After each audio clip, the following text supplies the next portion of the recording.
ونستعينه ونستغفره ونعوذ بالله من شرور أنفسنا ومن سيئات أعمالنا من يهده الله فلا مضل له ومن يضلل فلا هادي له وأشهد أن لا إله إلا الله وحده لا شريك له وأشهد أن محمدا عبده ورسوله يا أيها الذين آمنوا اتقوا الله حق تقاته ولا تموتن إلا وأنتم مسلمون يا أيها الناس اتقوا ربكم الذي خلقكم من نفس واحدة وخلق منها زوجها وبث منهما رجالا كثيرا ونساء واتقوا الله الذي تساءلون به والأرحام إن الله كان عليكم رقيبا يا أيها الذين آمنوا اتقوا الله وقولوا قولا سديدا يصلح لكم أعمالكم ويغفر لكم ذنوبكم ومن يطع الله ورسوله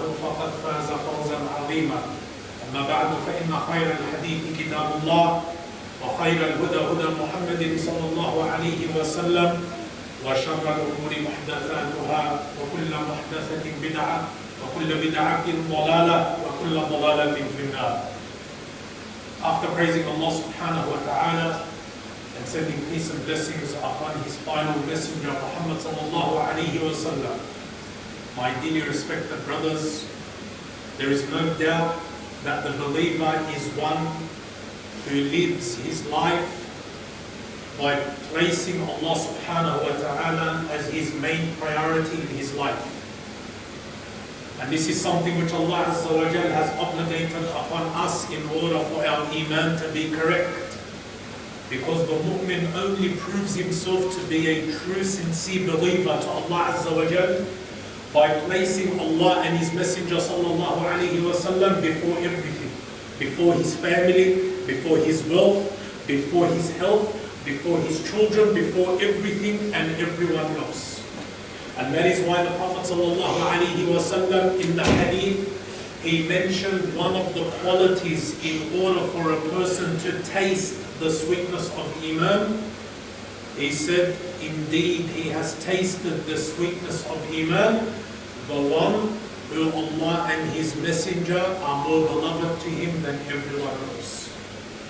And the Prophet sallallahu alayhi wa sallam, he emphasized on this point that the mu'min is someone who puts Allah and His Messenger sallallahu alayhi wa sallam before everything. And when you look into the lives of the Sahaba, you will find that they lived by this in reality.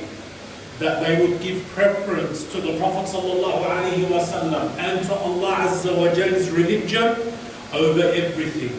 No work, no family, nothing took them away from the remembrance of Allah Azza wa Jal. And that is why one of the greatest obligations which Allah Azza wa Jal has obligated upon us is the Salah of Yawm al-Jum'ah. The Friday prayer, my dear brothers, is one of those obligations which Allah Azza wa Jal obligated, but not only did He obligate it upon us, He also reminded us that it should come before everything else. And that is why Allah Azza wa Jal, regarding the Jum'ah, He said, يَا أَيُّهَا الَّذِينَ آمَنُوا إِذَا نُودِيَ لِلصَّلَاةِ مِنْ يَوْمِ الْجُمْعَةِ فَاسْعَوْا إِلَى ذِكْرِ اللَّهِ وَذَرُوا الْبَيْعَ. Allah Azza wa Jal says, O you who believe, if the call to the Friday prayer is made, then rush to the remembrance of Allah Azza wa Jal. How many Muslims at the time of Jum'ah do not rush to the Salat of the Jum'ah? It is only the mu'mineen that answer this call to Allah Azza wa Jal. Where no matter what they are doing, they will leave it, they will drop it in order to answer the call of their Lord. And Allah Azza wa Jal says, and leave off trading. Because Allah Azza wa Jal is well aware that this is a time where people get occupied and busy in making their money and making their needs. And Allah Azza wa Jal reminds us that when the call to Jum'ah is made, drop everything and rush to the remembrance of your Lord. And this is one of the signs of how the mu'min puts Allah and His Messenger sallallahu alayhi wa sallam before everyone and everything else.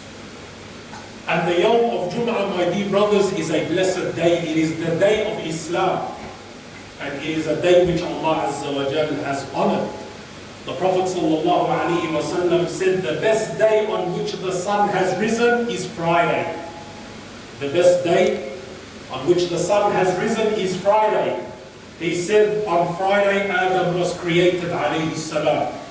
And on Friday he was made to enter Jannah. And on Friday he was expelled from Jannah. And on Friday the last hour will take place. For the day of Jum'ah, my dear brothers, is an honored day in Islam for the Muslims. And that is why we answer the call to Allah subhanahu wa ta'ala on this day.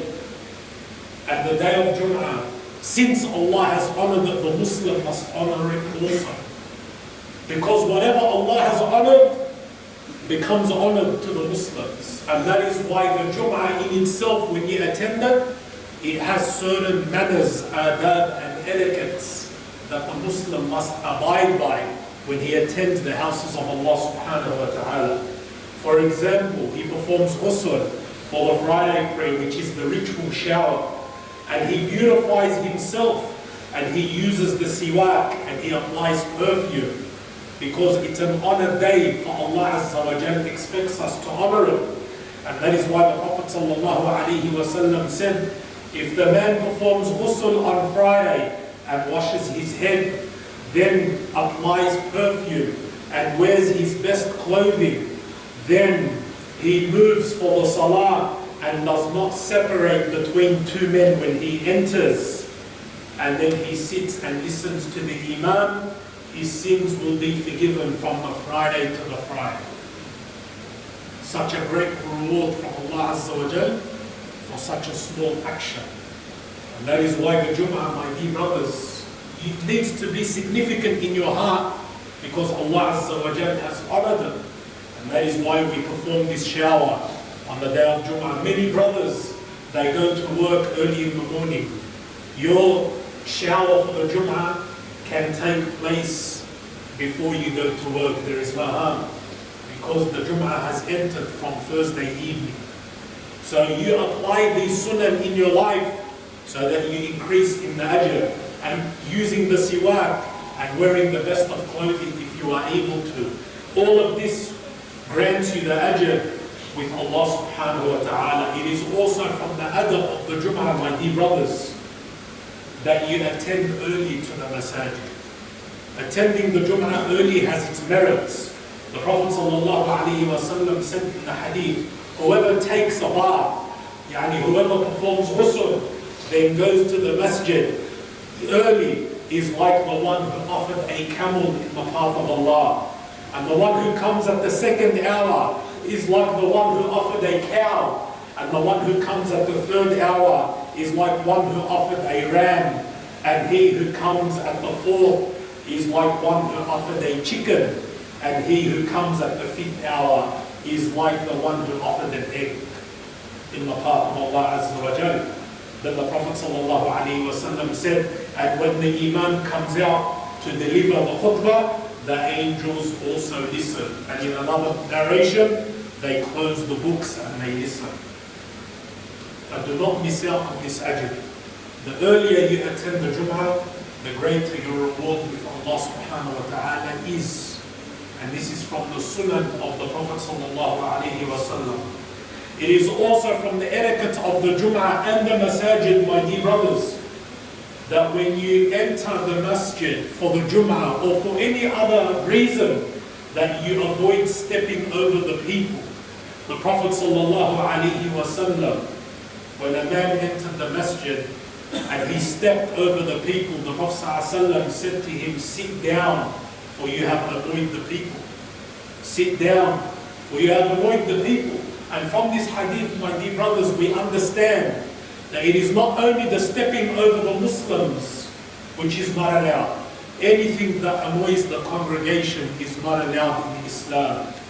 Whether it is the speaking during the khutbah, whether it is the bad etiquettes which are used within the masjid, whether it is foul language or a foul smell, the raising of the voices, even the mistreatment of the neighbors living in times that we are. not respecting the rules and the regulations of Allah Azza wa Jal's houses, all of this falls under these ahadith.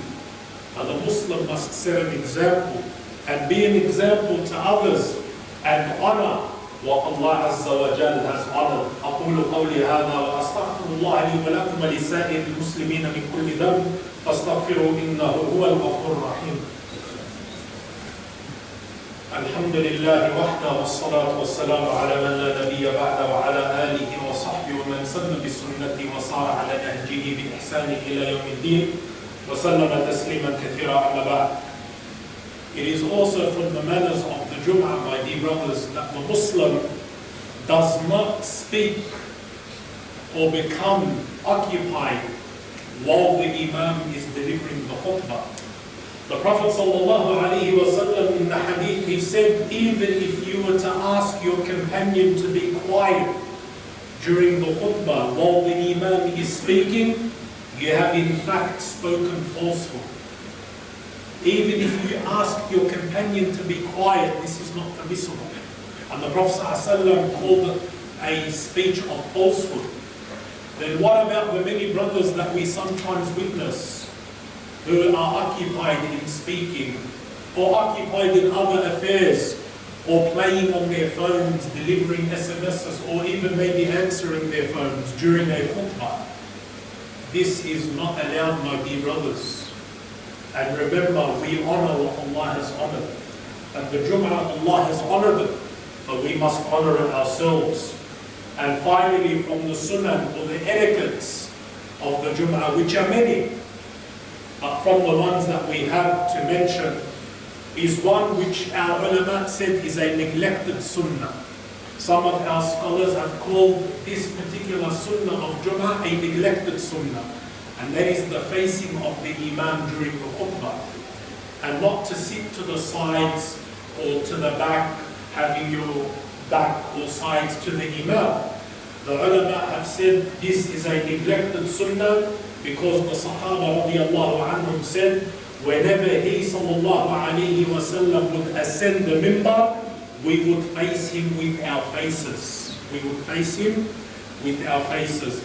So this and the rest are from the sunnah actions that the Muslim must abide by in order for him to receive the reward of the Jum'ah, which Allah Azza wa Jal has made very significant for the Muslims in Islam.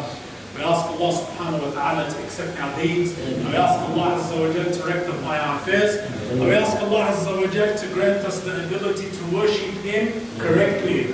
ربنا آتنا في الدنيا حسنة وفي الآخرة حسنة وقنا عذاب النار إن الله يأمر بالعدل والإحسان وإيتاء ذي القربى وينهى عن الفحشاء والمنكر والبغي يعظكم لعلكم تذكرون فاذكروا الله العظيم يذكركم واشكروه على نعمه يزدكم ولذكر الله أكبر والله يعلم ما تصنعون.